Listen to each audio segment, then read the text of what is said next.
My question is, your dog is a people dog, right? My dog is a people dog. Loves people. Loves Does people. does she follow you around every room you go to? Every like, my dog is asleep, and what doesn't matter, like I leave the room and he's like, okay, okay, we're going here now, and it's not suffocating me at all.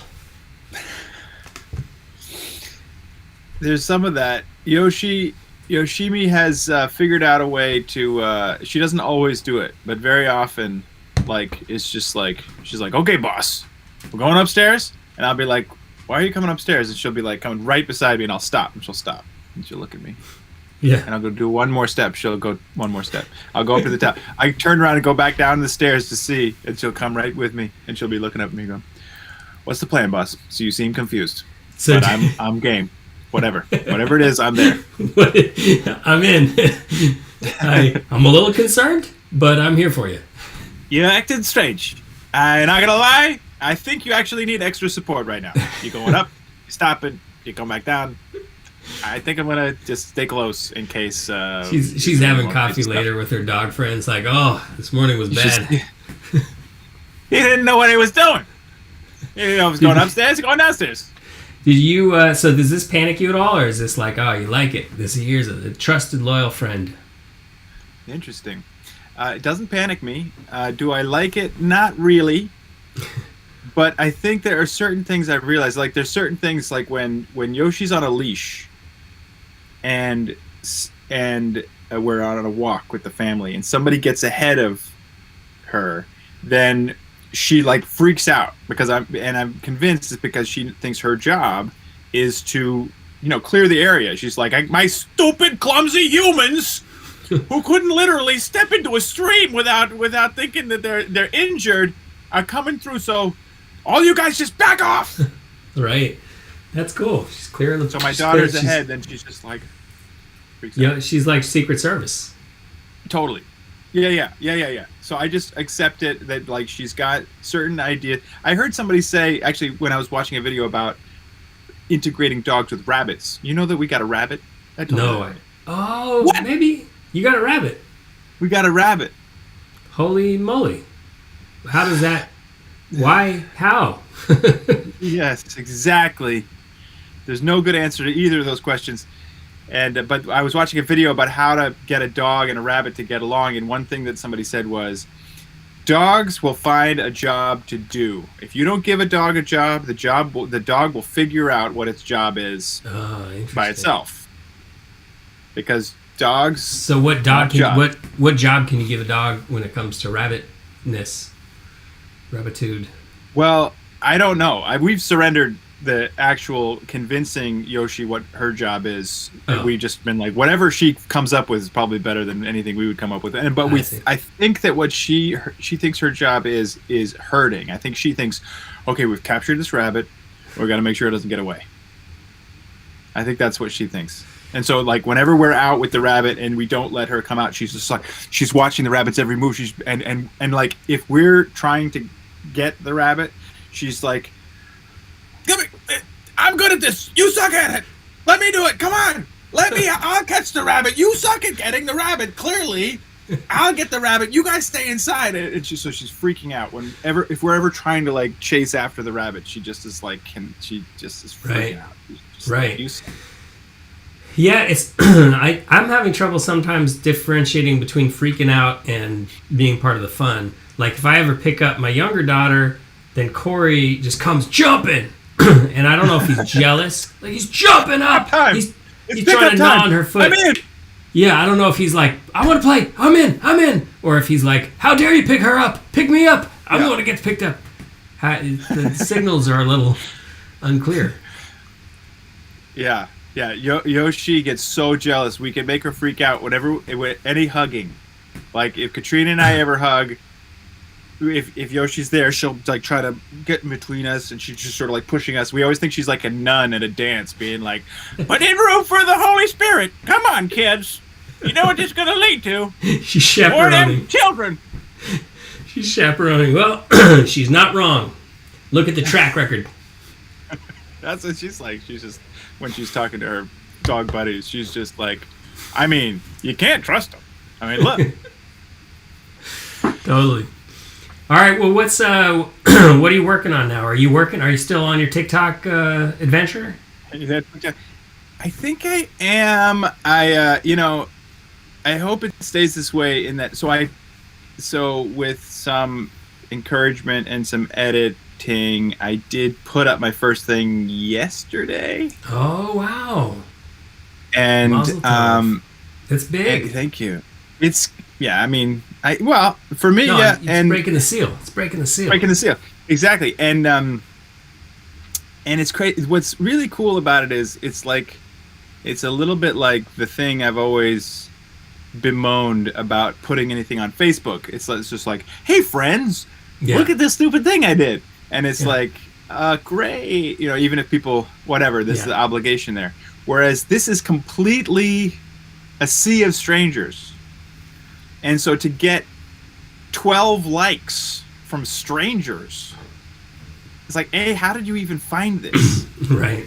So there's no expectation, and then so I just got I think I have 2 comments, but somebody's just like, this is simply brilliant, and somebody else said it's magnificent or something like that, and then I got maybe 17 likes, but they're all complete strangers. Yeah, that's fantastic. So to me, it's just like, that's so empowering.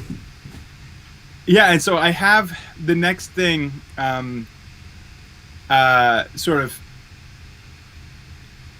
I did another thing. It's a minute long. Well, I want to hear about another thing, but what was the thing you finally posted? I did the love letter to myself. Okay, yeah, the song. Yeah, but not the whole thing because it didn't fit. So I had to cut it. I had to cut it down, and I got some feedback about some people were like, "Yeah, it's good," and so I cut it. And okay, so what's the another thing? Well, the other thing is from one of the songs I have on Spotify, but what's interesting when you're putting things under the frame of a minute long, I started listening to certain things going, is there a minute someplace? And I started realizing that most of my songs are good for about a minute, and the rest maybe, is not as good. You're like, I found my medium. It's perfect for me because I have ideas, but I can't quite finish them. But in not quite finishing a 3-minute song, I sort of accidentally finish a minute of it. Yeah, well, you've always bemoaned or badmouthed yourself as a non-finisher. So this is your network right here. This is your thing. Yeah, and they love low production value. It's just like it's just like you're supposed to. I'm home. Yeah, I'm like, fill me. So I took, and there's this part in Upstream, the second verse. It actually starts the second verse. What is Upstream? It's a song. It's one of my songs on Spotify. Okay. And it's one of the ones that was mixed and drummed on by the OK Go drummer. Right. And he was a fan of the song. He was like, this song is great. This song could be on the radio. And I was like, you are a guy who has songs on the radio. I take that as a compliment. You didn't know that was like his Gmail autocomplete response. It was just at the bottom. He just clicked on the little button at the bottom. The song could be on the radio. Oh man, that's not nice, Sam. Sorry, I only say it. Steal my pieces of shredded wheat that fall off of somebody else's plate, and then they get into my little cup. I only say it because it's so absurd as to be clearly not true. I'm sure it was a sincere comment. Proceed. Well, so anyway, it's like a really well produced song, but what I realized, if I start from the second verse, it has after the end of the first chorus, it sort of drops to nothing, and then the next verse comes in and it says, rule number 1, nobody cares. Rule number 2, you got to follow your dreams. Rule number 3, don't let anyone stand in your way. And then it goes into this this weird thing, and then it goes into this big dancey chorus, all in and out in exactly 59 seconds. And I was like, shit. And so I did it. I showed it to my, I call him my TikTok coach, and he was just like, this is unbelievable. But I had done sort of like a thing where I was just sitting here going, and then he's just like, this song, it goes from here to here. You gotta do stuff, run around. And he did a sort of like a faked it out and showed how he would do it. And he sort of did something kind of amazing. And I was like, okay. So I tried to do that. I did the first part, and the first part looks great. I mean, if I may say so myself. It's got a grabby first part. Yeah. And then, but so the whole song is a transition from sort of like nobody cares, and then when it goes into the big chorus, it's just like this whole dance section where upstream there's a party going on, and like I have, so what I did, it's like not enough of a transition. There needs to be something so you're really not feeling cool. It's not there yet. You have your idea, you've taken a couple runs at it, it's just not quite there yet. It's not releasable yet. But it seems exciting that you're up and running. You've released something on the medium. You got back enough of a response to be sort of thrilling and like, oh, this might be a pool that I want to swim in. And you're on this train. This is Well, so to stay on this train, the TikTok train is like you should be posting a few times. You got to feed the beast, and so there. So I think you're only on the train for a day at a time. I see.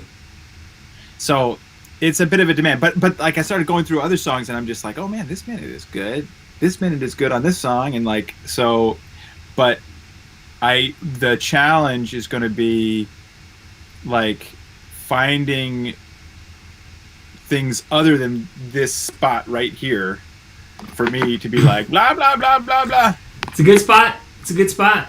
You know, why not?